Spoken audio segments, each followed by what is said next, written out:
And we're also led to believe that we have free will. I don't know about you guys, but my will has never felt free. Ever has it ever felt free? Yeah? And that's because I've always been operating on self-will. Yeah? Free will is the absence of me. Total, absolute and complete absence of the so-called personal entity.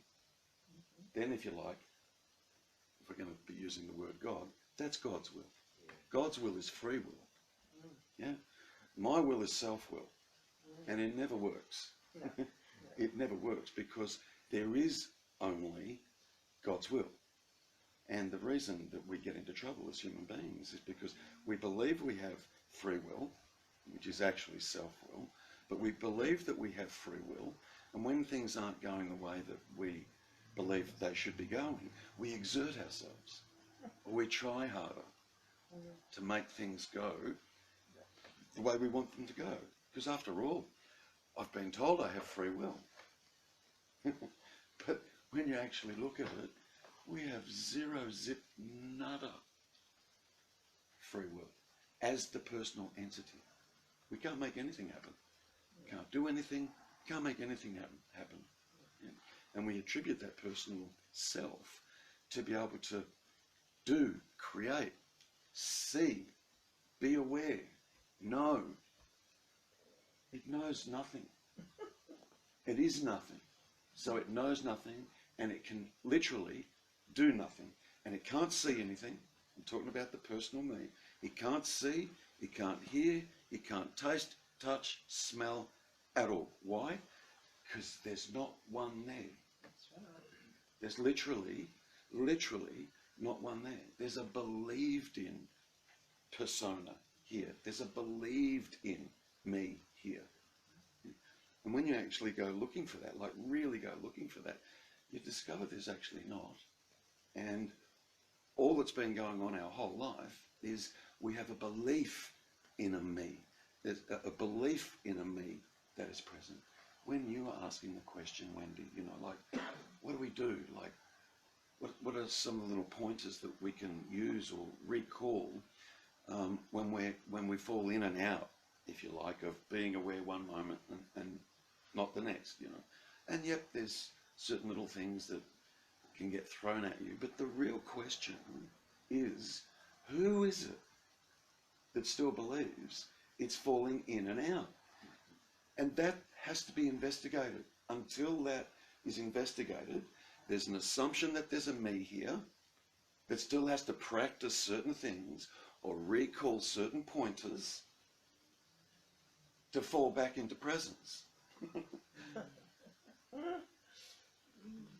The real, see, we assume or believe, or we assume there's a me here, and we assume that the me has to practice or do or see or attain or learn or whatever. And non-duality is about cutting right through all of that nonsense, because it is, yeah, cutting through all of that nonsense and coming right back to who wants to know. Seriously. And if that's not investigated, there's always going to be an assumption that there's me here that's not awake yet, that has to do certain things or certain practices or bhajans, whatever, you know, for me to finally awaken. There isn't one. So it's not possible for the me to get this, and it's not possible for the me to awaken. There isn't one. We are an energetic being, though. We are. Yeah, but there's no. We do exist as energy. Yes, but there it's. can be blockages. Yes, but it's not an individual. It's not an individual, but. Then that's it. Well, I identify myself to be energy. Okay, then identify yourself to be energy. That's an individual identifying itself to be energy, is it not? It's simply a statement of description of how I manifest on the physical plane of reality. I identify myself as being energy. I don't identify myself as being anything. Zip. absolutely void, nada, nothing, zero. Well, that's a very difficult place to be. I feel sorry for you. No, that's where we all are. That's where everybody actually, that's where we all actually are.